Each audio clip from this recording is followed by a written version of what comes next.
இல்லை. எங்க அருப்தி இருக்கு? நீங்க தான் ஊடக நண்பர்களும் பத்திரிகை நண்பர்களும் திரித்து போட வேண்டும்.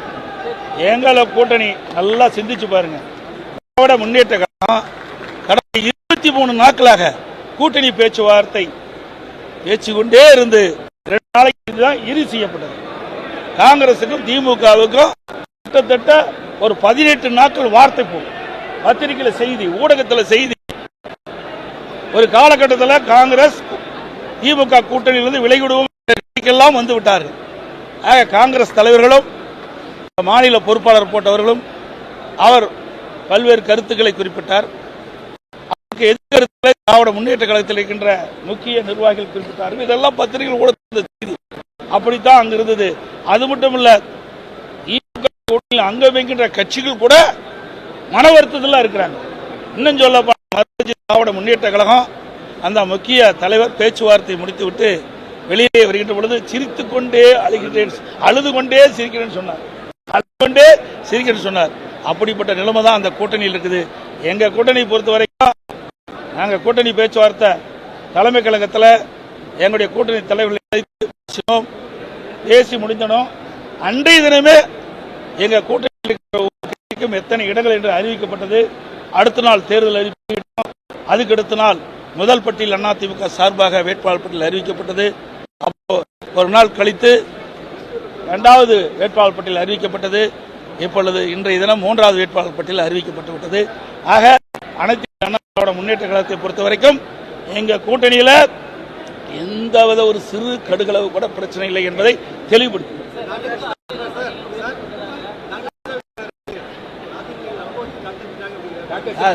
சார் எங்களோட பேச்சுவார்த்தை நடத்தலையே. அவர் சீட்டு கேட்கிற அளவுக்கு நான் கொடுக்க முடியுமா? சொல்லுங்க பார்க்கலாம். என்ன சொல்ல அது விவரமா சொல்லக்கூடாது என்று கருதுகிறேன். எங்ககிட்ட வந்து 10 சீட்டு கேட்டார், அப்புறம் 5 சீட்டு கேட்டார். பேச்சுவார்த்தை நேரடியாக இல்லை, வேறு சொன்னாரு எங்களால் இயலாதுன்ட்டு. அவ்வளவுதான். இதுல என்ன இருக்கு? போன தடவை எங்களோட கூட்டணியில் இல்லையே. 2021 சட்டமன்ற பொதுத் தேர்தல் கூட்டணியில் இல்ல. அது மட்டும் சொல்ல வைக்கிறாரு. ஒவ்வொரு கூட்டணியில் கட்சி சேருகின்ற பொழுது அந்தந்த கட்சியுடைய வாக்கு வங்கிக்கு தேவை மாதிரி தான் அந்த கட்சி பெற்ற வாக்கு சீட்டு கொடுப்பாங்க. 31 தொகுதியில் போட்டியிட்டு 33,000 ஓட்டு வாங்கியிருக்காரு. 31 தொகுதியில் போட்டியிட்டு 33,000 ஓட்டு வாங்கியிருக்காரு. அவருக்கு எத்தனை தொகுதி கொடுக்குவது என்று பார்க்க வேணும். ஏன்னா கூட்டணியில் அங்கம் வைக்கின்ற கட்சிகள்லாம் அந்தந்த கட்சிகள் வாங்கிய வாக்கின் அடிப்படையில் தான் எல்லா கட்சிக்குமே கூட்டணியில் இன்றைக்கு அந்த சீட் ஒதுக்கீடு செய்யப்படும். அது அதிமுக சரி, திமுக சரி, அப்படித்தான் கடைபிடிக்கணும். அந்த அடிப்படையில் கடைபிடிச்சா பரவாயில்ல. அவர் எங்களுக்கு அதிகமான சீட்டை கேட்டு ஆள் அனுப்புனா அது நாங்களுக்கு நேரடியாக பேச்சுவார்த்தை நடத்தல. தேவையானவரை அனுப்பினார், நாங்கள் இயலாது அவளோட முடிஞ்சிருச்சு. நண்பர்களுக்கும் பத்திரிகை நண்பர்களுக்கும் வணக்கம். ஒரு நிமிஷம் சார். அனைத்து ஊடக நண்பர்களுக்கும் பத்திரிகை நண்பர்களுக்கும் வணக்கம்.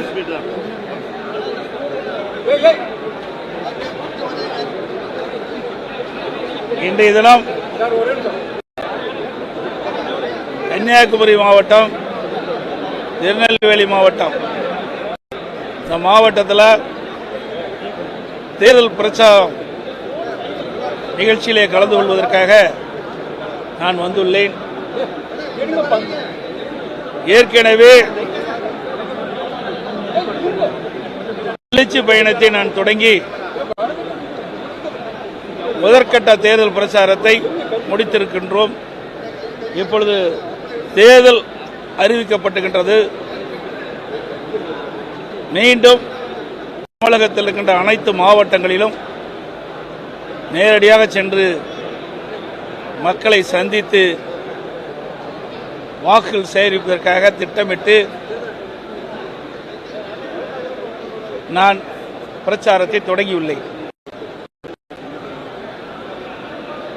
14/12/2003 இந்திய வானிலை ஆய்வு மையம் 17/12/2023 முதல் தூத்துக்குடி, திருநெல்வேலி, தென்காசி மற்றும் கன்னியாகுமரி மாவட்டங்களில் கனமழை பெய்யும் என்று ரெட் அலர்ட் செய்யப்பட்டது.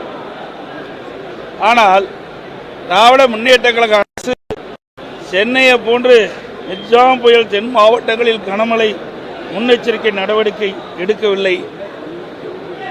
எங்களுடைய ஆட்சி புயல் எச்சரிக்கை வந்தவுடன் வானிலை ஆய்வு மையம் தெரிவித்தவுடன் நான் நேரில் சென்று ஆய்வு செய்து கழகத்தின் சார்பாக நிவாரண உதவிகள்லாம் வழங்கப்பட்டேன். என்ன பத்திரிகையாளர்கள் வந்தீங்க, தூத்துக்குடியில் மழையில் முழங்கால் அளவு தண்ணீர் இருக்கின்ற அந்த பகுதிக்கு நானே நேரடி சென்று நிவாரணப் பணிகளை அளித்தோம். அதே போல ஆனால் முதலமைச்சர் 19ஆம் தேதி வெள்ளத்தில் பாதிக்கப்பட்ட மக்களை சந்திக்காமல் டெல்லியில் நடைபெற்ற இந்தியா கூட்டணியிலே கலந்து கொண்டு பாதிக்கப்பட்ட மக்களை நேரில் வந்து ஆள் கூட சொல்லவில்லை. அது மட்டுமல்ல, இந்த மாவட்டத்தின் அமைச்சர் மரியாதைக்குரிய அனிதா ராதாகிருஷ்ணன் அவர்கள் கூட 5 நாள் கழித்து தான் மக்களை சந்தித்தார்கள்.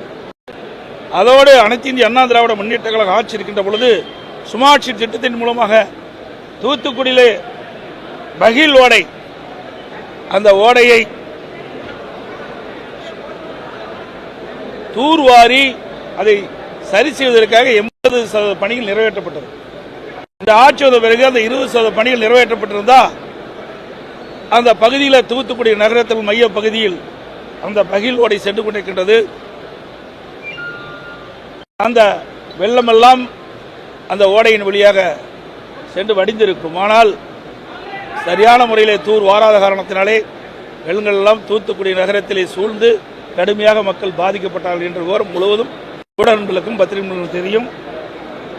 இதனால் அங்கங்கே நிறுத்தப்பட்டிருந்த 4 சக்கர வாகனங்கள், 2 சக்கர வாகனங்கள் மிக கடும் சேதத்துக்குள்ளாது, உடைமைகள்லாம் சேதத்துக்கு. ஆகவே இந்த இப்படிப்பட்ட ஒரு சூழ்நிலையில் கூட முதலமைச்சர் மக்களை சந்திக்காதது எந்த அளவுக்கு இந்த அரசு அலட்சியமாக இருந்தது என்பதை இந்த நேரத்திலே நினைவு.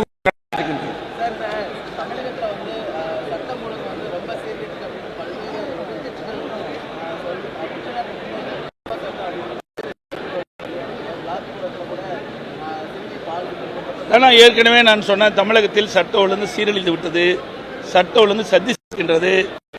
இன்றைக்கு திராவிட முன்னேற்ற கழக கூட்டணியில் அங்கம் வைக்கின்ற கட்சிகள் கூட தமிழகத்திலே சட்ட ஒழுங்கு சீர்கட்டு விட்டது என்றுதான் குறிப்பிடுகிறார்கள். அது மட்டுமல்ல, விளாத்திக்குளத்தில் ஒரு மாணவி, பள்ளிக்கு சென்ற மாணவியை பாலியல் சீண்டலுக்கு உட்படுத்தப்பட்டு படுகொலை செய்யப்பட்டிருக்கின்றார்கள். அதெல்லாம் அந்த மாவட்டத்தில் நிகழ்ந்த நிகழ்வுகள். இதுவே சட்ட ஒழுங்கு மோசமாக இருப்பதற்கு சான்று.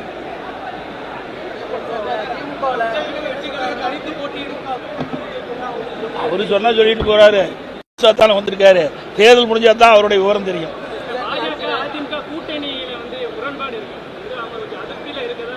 எந்த அதிருப்தியும் இல்லை. எங்க அதிருப்தி இருக்கு? நீங்க தான் ஊடக நண்பர்களும் பத்திரிகை நண்பர்களும் திருத்து போட வேண்டும். எங்களை கூட்டணி நல்லா சிந்திச்சு பாருங்க. திராவிட முன்னேற்ற கழகம் கடந்த 23 நாட்களாக கூட்டணி பேச்சுவார்த்தை பேசிக்கொண்டே இருந்து 2 நாளைக்கு தான் இறுதி செய்யப்பட்டது. காங்கிரசுக்கும் திமுகவுக்கும் கிட்டத்தட்ட ஒரு 18 நாட்கள் வார்த்தை போகும். பத்திரிகையில் செய்தி, ஊடகத்தில் செய்தி. ஒரு காலகட்டத்தில் காங்கிரஸ் திமுக கூட்டணியிலிருந்து விலகிவிடுவோம் வந்து விட்டார்கள். ஆக காங்கிரஸ் தலைவர்களும் மாநில பொறுப்பாளர் போட்டவர்களும் அவர் பல்வேறு கருத்துக்களை குறிப்பிட்டார். அதற்கு எதிர்கருத்துக்களை திராவிட முன்னேற்ற கழகத்தில் இருக்கின்ற முக்கிய நிர்வாகிகள் குறிப்பிட்டார்கள். இதெல்லாம் பத்திரிகைகள் ஊடகத்தில் செய்தி. அப்படித்தான் அங்க இருந்தது. அது மட்டுமல்ல, அங்க வைக்கின்ற கட்சிகள் கூட மன வருத்தத்தில் இருக்கிறாங்க. இன்னும் சொல்ல திராவிட முன்னேற்ற கழகம் அந்த முக்கிய தலைவர் பேச்சுவார்த்தை முடித்துவிட்டு வெளியே வருகின்ற பொழுது சிரித்துக் கொண்டே அழுகின்றேன், அழுது கொண்டே சிரிக்கிறேன்னு சொன்னார். அழுது கொண்டே சிரிக்கிறேன்னு சொன்னார். அப்படிப்பட்ட நிலைமை தான் அந்த கூட்டணியில் இருக்குது. எங்க கூட்டணி பொறுத்த வரைக்கும் நாங்கள் கூட்டணி பேச்சுவார்த்தை தலைமை கழகத்தில் எங்களுடைய கூட்டணி தலைவர்களை பேசி முடிஞ்சனும். அன்றைய தினமே எங்க கூட்டணியில் எத்தனை இடங்கள் என்று அறிவிக்கப்பட்டது. அடுத்த நாள் தேர்தல் அறிவிக்கப்பட்டது. அதுக்கு அடுத்த நாள் முதல் பட்டியல் அதிமுக சார்பாக வேட்பாளர் பட்டியல் அறிவிக்கப்பட்டது. அப்போ ஒரு நாள் கழித்து 2வது வேட்பாளர் பட்டியல் அறிவிக்கப்பட்டது. இப்பொழுது இன்றைய தினம் 3வது வேட்பாளர் பட்டியல் அறிவிக்கப்பட்டு விட்டது. ஆக அனைத்து அண்ணா திராவிட முன்னேற்ற கழகத்தை பொறுத்த வரைக்கும் எங்க கூட்டணியில எந்தவித ஒரு சிறு கடுகளவு கூட பிரச்சனை இல்லை என்பதை தெளிவுபடுத்தும்.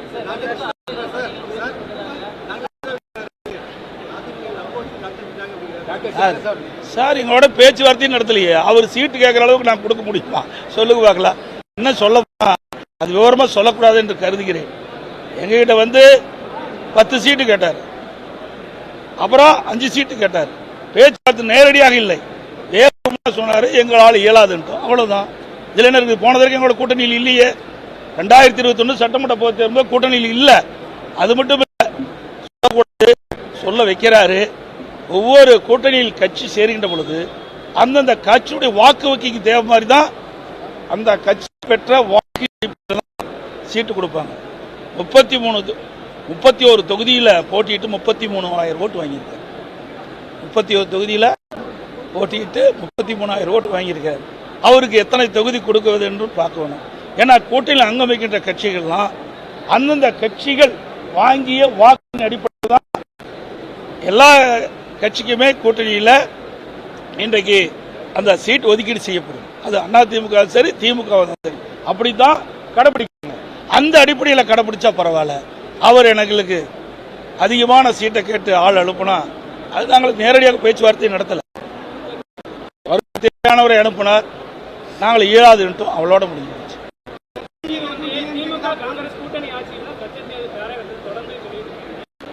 உண்மைதானே? அதாவதுங்க இது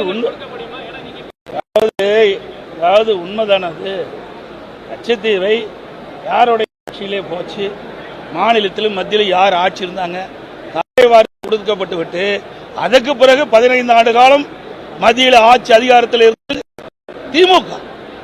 அப்போதாவது கச்சத்தீவை மீட்டிருக்கலாம்.